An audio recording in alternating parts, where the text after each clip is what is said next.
कैसे हैं आप लोग और स्वागत है आपका एक और नई वीडियो में। आज की वीडियो में हम समझेंगे कि नॉर्मलाइजेशन होता क्या है, ये क्यों होता है और ये आपके रिजल्ट पर कितना फर्क डालेगा।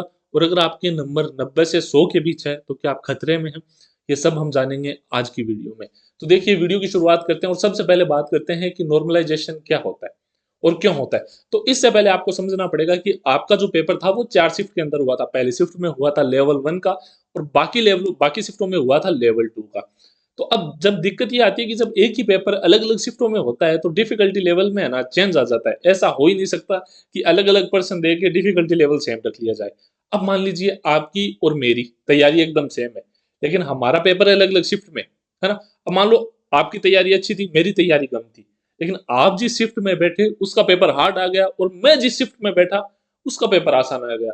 तो आपके बने मान लो 100 में से 60 नंबर, मेरे बन गए 100 में से 80 नंबर। कारण क्योंकि मेरी शिफ्ट का पेपर आसान था, अपनी तैयारी सेम थी। अगर मान लो अपने दोनों को सेम पेपर दिया जाता, तो अपना जो नंबर थे वो सेम आते। मान लो इस कॉन्सेप्ट पे अपन मान के चलते हैं एक बार मेरी अवधारणा समझो आप, कि अगर अपने को सेम पेपर दिया जाता, तो अपने नंबर सेम आते। लेकिन अब पेपर की डिफ़िकल्टी के कारण आपके कम आ रहे हैं, मेरे ज़्यादा आ रहे हैं।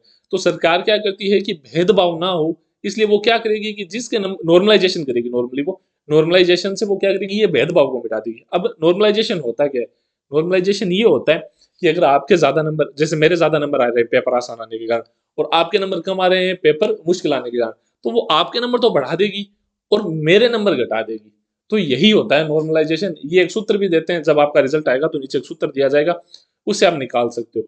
लेकिन इसका बेसिस क्या होता है, ये आज तक सरकार ने नहीं बताया कि किस बेस पे तो वो नंबर बढ़ाते हैं, किस बेस पे वो नंबर घटाते हैं। वो कैसे मापते हैं कि कौन-सा पेपर ज़्यादा डिफ़िकल्ट आया था, कौन-सा पेपर ज़्यादा आसान आया था। पहली बात तो ये। अब अपन दूसरी बात करते हैं कि अगर आपके 90 से 100 के बीच नंबर आ रहे हैं, तो क्या आप सेफ हो? तो देखो मैं सिंपली अगर आपको बताऊँ तो ये आपके लिए अच्छी खबर नहीं है वैसे तो। क्योंकि होता ये है कि मैंने देखा है सीईटी में और बाकी पेपरों में भी कि 10 नंबर तक का भी डिफरेंस आ जाता है। मान लो आपके 100 नंबर बन रहे हैं ना, तो सरकार आपके 90 नंबर ला के छोड़ सकती है। यहाँ तक कि 89 भी ला सकती है।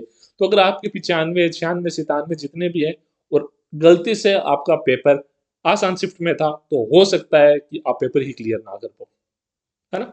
लेकिन अपने को नेगेटिव नहीं होना है, अपने को यही मान के चलना है कि हाँ, अपन पेपर क्लियर कर लेंगे और उस हिसाब से तैयारी करनी है। बाकी नॉर्मलाइज़ेशन का नॉर्मली कॉन्सेप्ट ये रहता है कि भई नंबर नो लोगों के कम भी होते हैं, बढ़ते भी हैं। अब बहुत से लोग ऐसे भी हैं जिनके मान लो 88 नंबर आ रहे हैं, 87 नंबर आ रहे हैं, तो उनके 97-98 भी हो जाएँगे। और 97-98 भी नहीं हो तो 93-94 तक तो पहुँच जाएँगे। नॉर्मलाइज़ेशन में इतना फ़र्क पड़ जाता है, 2-3 नंबर से लेके 10-12 नंबर तक नंबरों में हेर-फेर रहता है, जैसा सीईटी में हुआ था। अभी पिछले दिनों रिज़ल्ट आया था, तो आपने देखा था लोगों के 10-10 नंबर भी बढ़े और किन्हीं के 10-10 नंबर कम भी हुए, है ना? तो थोड़ा-सा ये इश्यू होगा। अब देखो, अगर हाँ, जिसके मन में अभी तक ये सवाल है कि भाई साहब आपने रीड में नॉर्मलाइज़ेशन होगा तो होगा या नहीं होगा, तो 100% होगा। मान लो कोई भी पेपर है अगर वो अलग-अलग शिफ्ट में हुआ है, तो उसमें नॉर्मलाइज़ेशन होके रहेगा। आप ये मान के चलो, है ना?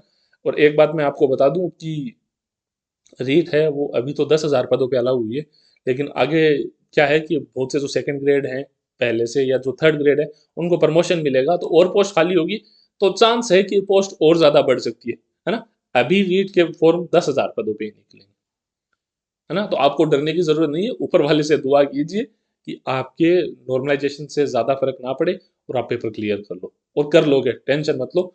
लेकिन जो एक दिक्कत थी या जहाँ पे कहीं दिक्कत आ सकती थी, वो मैंने आपको बता दी है, तो बाकी सब आप पे। चलिए बाय, इसी के साथ वीडियो खत्म करते हैं।